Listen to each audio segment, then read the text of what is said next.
परत एकदा जाणून घ्यायला आवडेल, काय वाटतं बारामतीचा खासदार यंदा कोण होईल? सुप्रिया सुळे का सुनेत्रा होईल? सुनेत्रताईच हे 100% विजयी होणार. त्याच्या आमचं 100% लागतं. काय करायचं आता यंदा कोण आमची सरकारची येणार सुप्रिया सुळेलाच मतदान.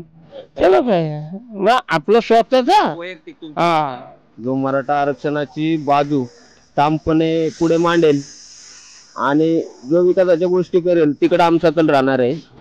पण अजितदादा आता बेडूक उड्या मारायला लागलेत, त्यामुळे अजितदादाच्या मागे कोण कसं पाळणार? त्यामुळे शक्यतो सगळे सुप्रियाताईंच्याच मागे जातील आणि सुप्रियाताईंनाच यावेळेस भरघोस मताने निवडून देतील.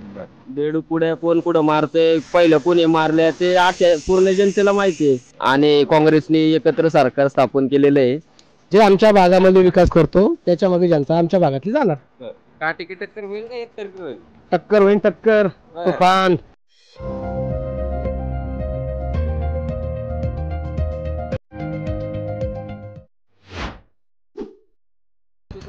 नमस्कार नमस्कार. लोकसभेचं वारं व्हायला लागले, प्रचार सुरू झाला सगळीकडे आणि बारामतीवर सगळ्यांचं लक्ष लागलेलं आहे. काय वाटतं यंदा बारामतीचा खासदार कोण होईल? सायका होईल? तर सध्याच्या स्थितीला सुनेत्राईंच्या जे पाठीमागची आपण शक्ती म्हणतो ते 3 पक्ष एकत्र येऊन आणि त्यामध्ये इतर पक्ष हे मोठे मोठे पक्ष येऊन त्यांना सपोर्ट मिळालेला आहे. तसे 3 पक्ष एकत्र येऊन त्यांना नक्कीच पाठबळ मिळणार आणि पाठबळ मिळाल्यानंतर 100% विजयी होणारच.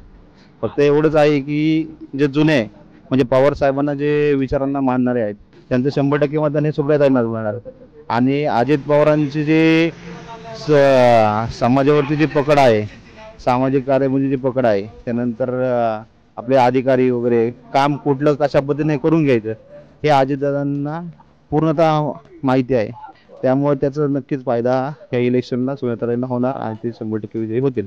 काय तरुणांच्या अपेक्षा आहेत? तरुणांचं म्हटलं तर तरुणांना रोजगार हा मूलभूत विषय आहे. आता बारामती लोकसभा मतदारसंघापेक्षा खडकवाल मतदारसंघामध्ये सुद्धा एवढे सुशिक्षित आहेत परंतु सगळे बेरोजगार आहेत, बऱ्यापैकी बेरोजगार आहेत. ते त्यांचे ते नोकरी मिळत नाही म्हणून छोटे मोठे उद्योगधंदे करतायत. तर त्यांना अजितदादा हे नक्कीच साथ देतील आणि रोजगार उपलब्ध करून देतील अशी आम्हाला आशा आहे. परत एकदा जाणून घ्यायला आवडेल, काय वाटतं बारामतीचा खासदार यंदा कोण होईल? सुप्रिया सुळे का सुनेत्रा होईल? सुनेत्रताईच हे 100% विजयी होणार. काय बोलते आता जुने येते सोनं होईल का? जुने येते सोनं होईल.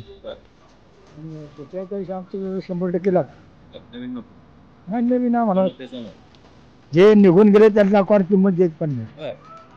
का माहितीये का, त्यांनी आमचं सोनं केलंय त्यांना आम्ही कसं विसरणार? राष्ट्रवादी किंवा काँग्रेस आहे ना तोपर्यंत जी जी दुनिया आहे, शिवसेना असुने भाजप असुने हे आजचं हे म्हणजे तुमचं राज्य आम्हाला नाही सांगता येत पण आपल्या मनाची खात्री आहे.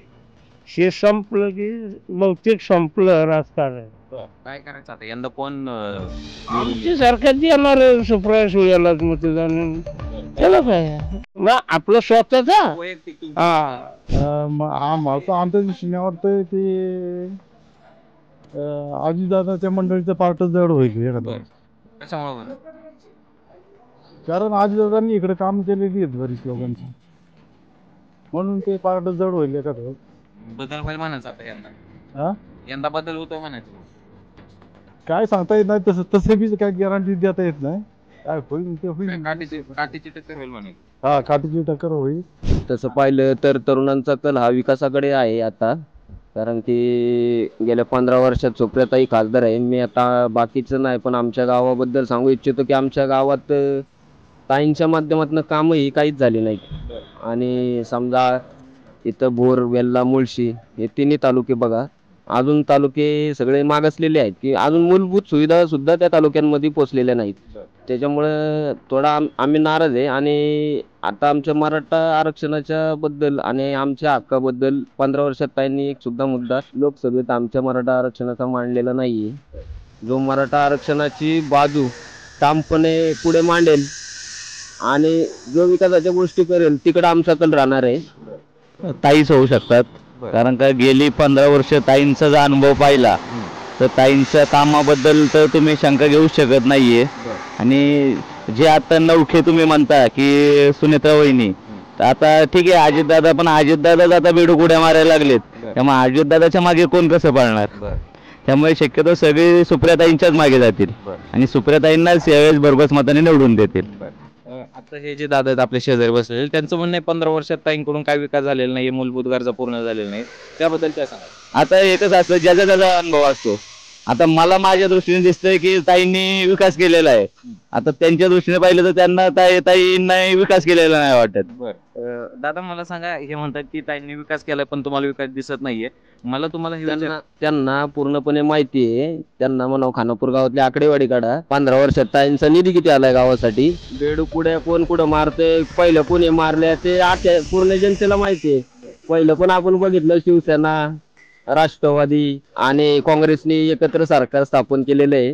त्याच्यामुळे पहिल्या बेडकुड्या कोणी कुठं मारल्या आणि आता काय शेवटी काय राजकारण आहे. राजकारण ज्याच्या त्याच्या सोयीने चाललेलं आहे. त्याच्यामुळे सामान्य नागरिक तर याच्याबद्दल असमाधानी आहे की आता निष्ठेला काय हे राहिलेलं नाही कोणताही पक्ष असला तरी. पण आमचं एकच मत आहे, विकास कोण करते गावाचा भागाचा. आणि तुम्ही वेल्ह्यात जाऊन बघा, तिथून पुढे जाऊन बघा काय काय ताईंनी विकास केलेला आहे काय नाही. आम्हाला काय कोणत्या पक्षाला विरोध करायचा नाही, पण विकास करा, विकासाच्या गोष्टी करा.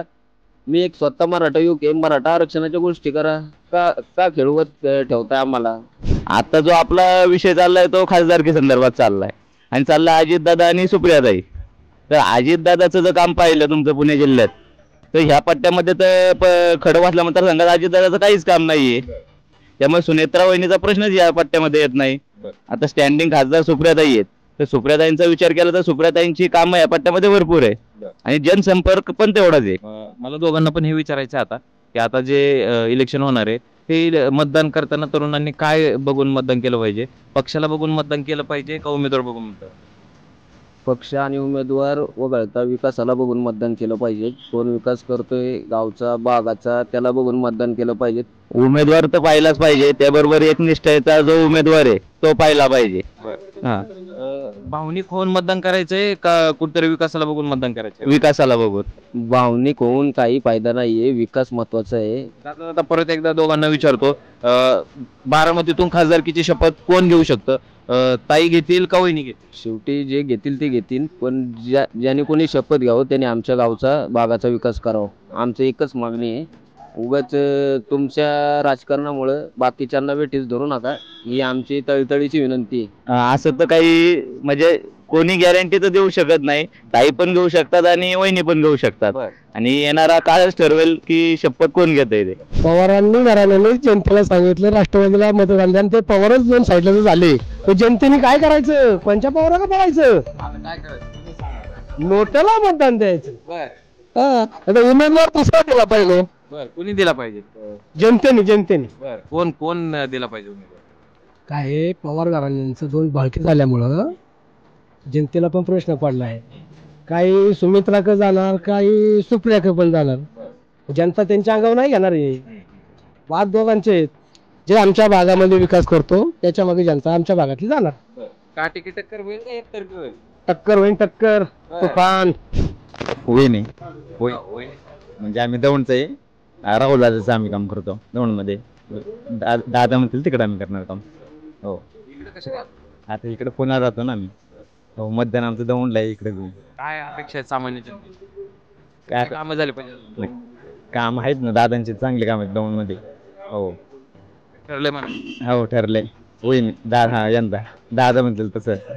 हो, मला असं वाटतं की कौटुंबिक वाद आणि राजकारण या दोन गोष्टी वेगळ्या ठेवाव्यात. कारण की पवार साहेबांच्याच आशीर्वादाने अजितदादा मोठी झालेली आहेत आणि एक सर्वसामान्य कार्यकर्ता अजितदादा होते. अजितदादाला पवार साहेबांनी काही कमी पडून दिलेलं नाही माझ्या मते, मला असं वाटतं. आणि शक्यतो आता पवार साहेबांनी पण थोडंसं थांबलं पाहिजे आणि अजितदादांना त्यांनी दिलं पाहिजे असं मला एक वैयक्तिक वाटतं. आणि केंद्रामध्ये सुप्रियाताई आणि महाराष्ट्रामध्ये अजितदादा हे समीकरण योग्य होतं आणि हेच समीकरण चुकलं. आता काय करायचं यावेळेस. आता ह्यावेळेस सुप्रियाताईंनाच. कारण सांगू का, कारण की पवार साहेबांनी पुण्याचं नंदनवन केलेलं आहे आणि पवार साहेबांच्या मनात जर काय असतं तर पवार साहेबांनी अजितदादाला इतकं मोठं होऊनच दिलं नसतं. आणि मला एक विश्वास आहे की भविष्यात अजितदादा आणि पवार साहेब एकत्र येतील आणि यावं, कारण की हाच ही त्याचा विशेष. काय जाणून घ्यायला आवडेल, काय कल आहे आणि कोण खासदार होऊ शकतो, ताई का वहिनी. नाही, मला तर आमच्या पट्ट्यामध्ये सुप्रियाताईंचंच वातावरण वाटतंय.